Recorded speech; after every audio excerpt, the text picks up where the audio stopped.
Self-discipline is the center of all material success. You cannot win the war against the world if you can't win the war against your own mind. I love this one. Fail early, fail often, fail forward. It's always a little bit frustrating to me when people have a negative relationship with failure.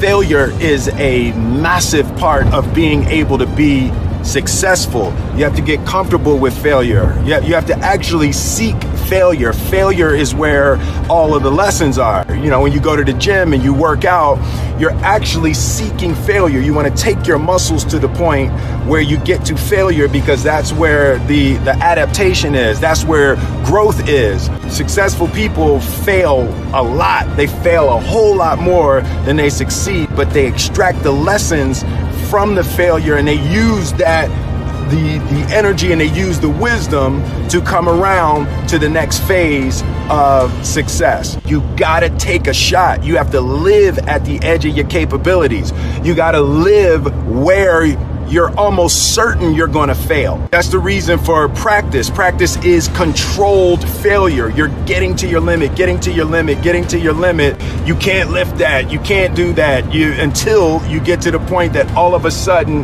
your body makes the adjustment, and then you can do it. Failure actually helps you to recognize the areas where you need to evolve. So fail early, fail often, fail forward.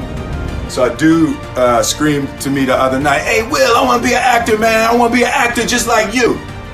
People say stuff to me like that. I'm like, "Yeah, man, you can do it." Give them an encouraging word. But I was just sitting here thinking, and it dawned on me, 99% of people that say stuff like that are not willing to do what it takes to make their dreams come true. The Marines have a saying, everybody wants to go to heaven, but nobody wants to die. And that's just real. At the center of bringing any dream into fruition is self-discipline. Something as simple as food and eating.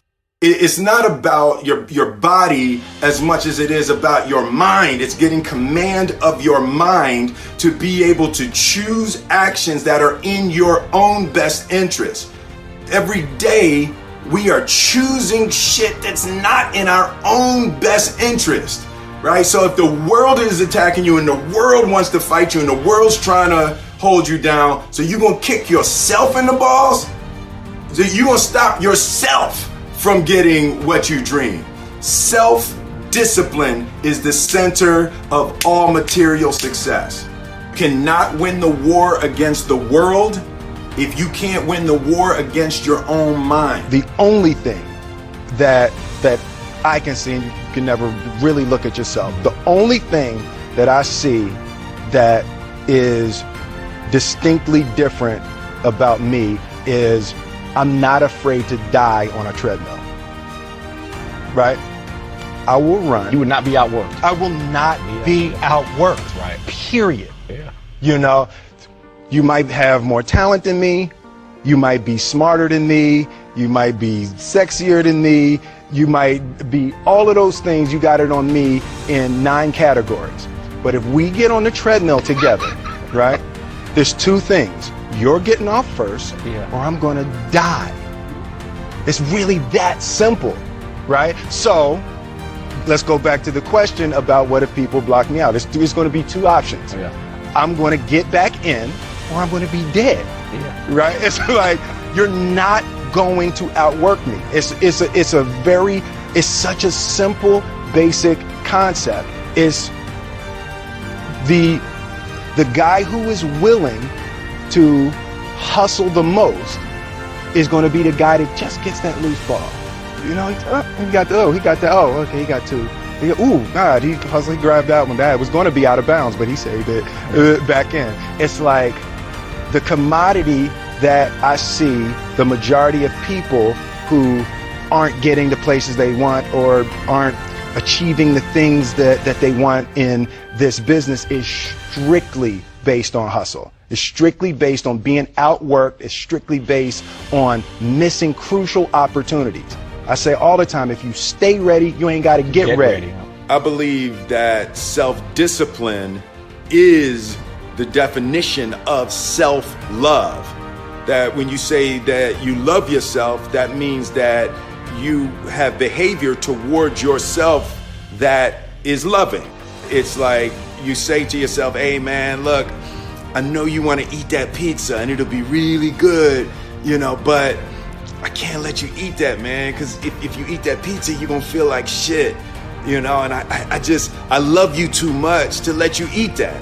And I think the word discipline has kind of gotten a bad name. We think about it in terms of punishment. I'm not talking about discipline in that way. I'm talking about discipline in the sense that you forego immediate pleasure for the exchange of long-term self-respect. Self-love is, hey, look, I know you got a test on Monday, and I know you really want to go out with your friends. It's Saturday night, you want to go out, but if you fail that test, you're not going to feel good about yourself.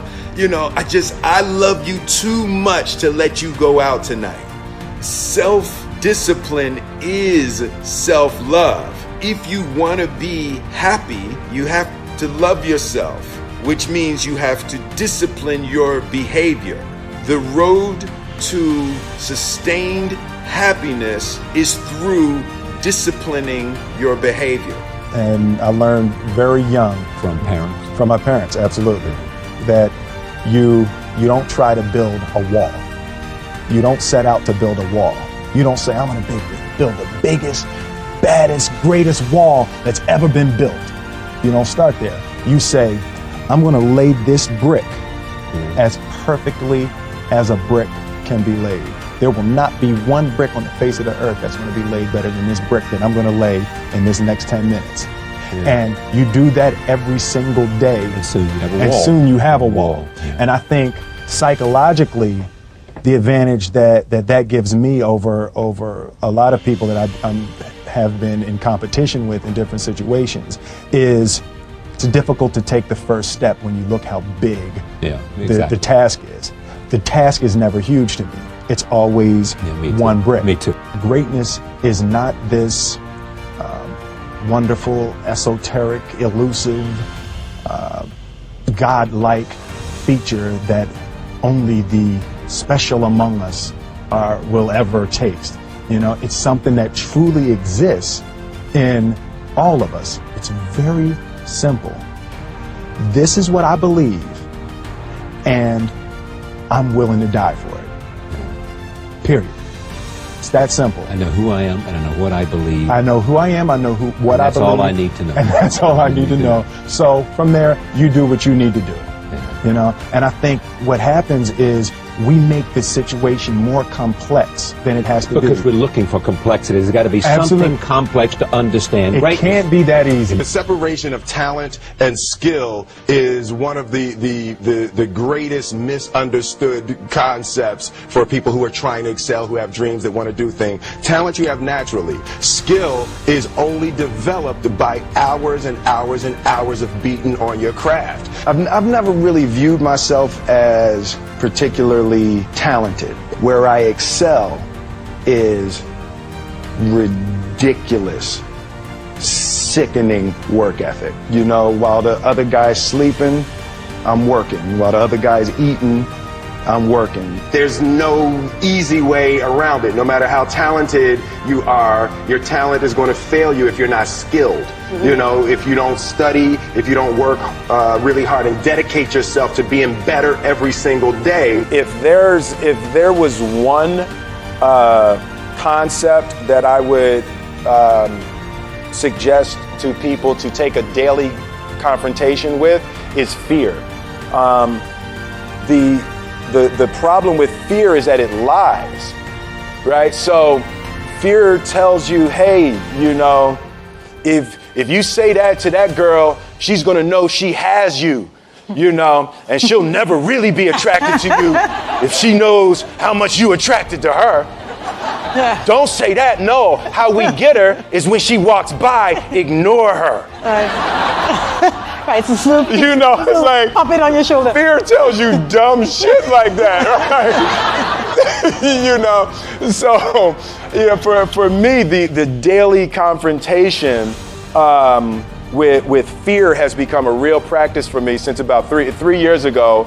I went skydiving in Dubai, right? And skydiving is a really interesting confront with fear, right? So everything's normal. So you fly and you go up to 14,000 feet, and you notice there's a light. It's red and it's yellow and green, right? So right now the light's red.